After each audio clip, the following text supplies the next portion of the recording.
wabarakatuh. Perkenalkan, nama saya Rahmadaya Abdulya dari kelas 10 Akuntansi 3. Hari ini saya akan menjelaskan tentang pelajaran pendidikan kenegaraan kewarganegaraan. Maaf. Oke, kita mulai dari materi pertama, bab 1, yaitu tentang hakikat bangsa dan negara. Nah, sebelum kita mulai tentang materinya, kita harus tahu dulu negara ini apa. Negara sendiri adalah merupakan integrasi dari kekuasaan politik. Negara adalah organisasi pokok dan alat dari kekuasaan politik yang mengatur dan menertibkan hubungan manusia dan masyarakat. Negara merupakan wadah bersama yang terjamin terpenuhi kebutuhan suatu bangsa. Nah, apa-apa saja sih unsur-unsur yang membentuk suatu wilayah tersebut? Nah, unsur-unsurnya tersebut ada 3. Yang pertama, rakyat memiliki wilayah dan pemerintahan yang berdaulat dan mendapatkan pengakuan dari negara lain.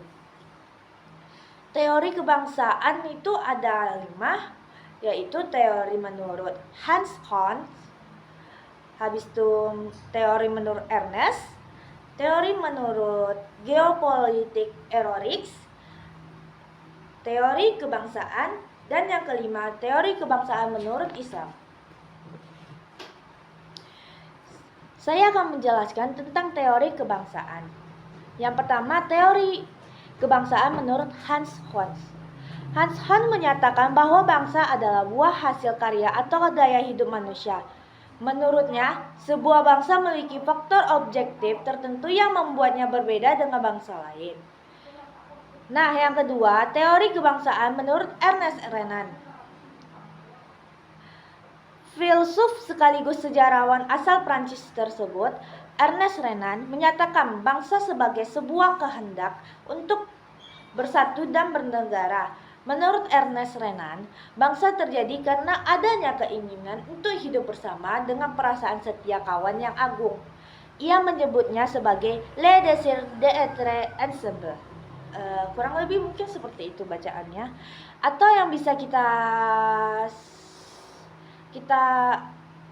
katakan lebih jelasnya keinginan untuk bersama.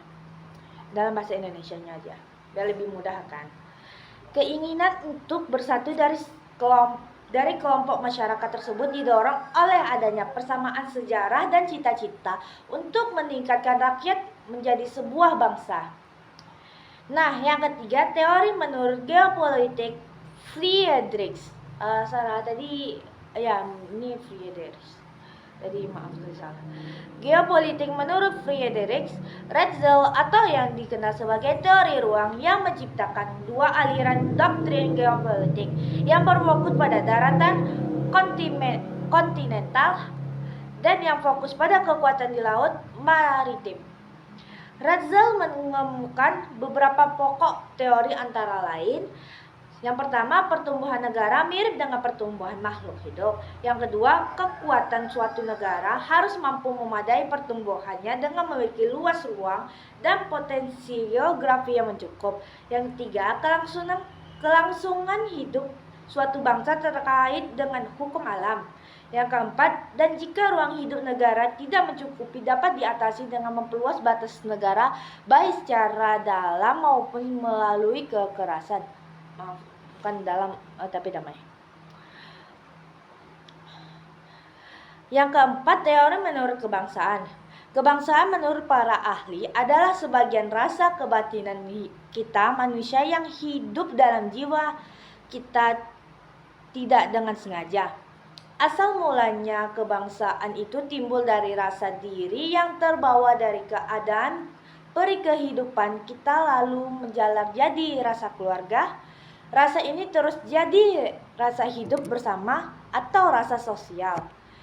Yang kelima dan yang terakhir adalah teori kebangsaan menurut Islam. Seorang muslim tidak mempunyai negara kecuali bagian bumi di mana syariat Tuhan ditegakkan dan hubungan manusia didasarkan pada landasan hubungan dengan Tuhan. Seorang muslim tidak mempunyai kewarganegaraan kecuali keyakinannya. Setelah kita membahas seluruh teori kebangsaan menurut para ahlinya, kita akan membahas tentang aristokrasi, timokrasi, dan oligarki. Nah, aristokrasi adalah bentuk pemerintahan di mana kekuasaan berada di tangan kelompok kecil yang mendapat keistimewaan atau kelas yang berkuasa. Nah, timokrasi adalah bentuk sistem pemerintah di mana kondisi ideal tertinggi dan prinsip yang digunakan sebagai pengatur pemerintahan negara adalah rasa cinta akan kehormatan, kemuliaan, dan penghargaan. Sedangkan oligarki adalah bentuk struktur kekuasaan di mana kekuasaan berada di tangan segelintir orang. Demokrasi adalah bentuk pemerintahan yang keputusan penting baik secara langsung ataupun tidak langsung didasarkan pada kesepakatan mayoritas yang diberikan secara bebas dari masyarakat. Tirani adalah penguasa yang kejam dan menindas, atau di Yunani kuno, penguasa yang merebut kekuasaan secara tidak konstitusional atau mewarisi kekuasaan tersebut. Baiklah, sekian saja materi bab 1 tentang hakikat bangsa dan negara. Mohon maaf jika ada kesalahan kata. Wabillahi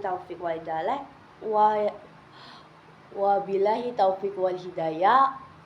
Assalamualaikum warahmatullahi wabarakatuh.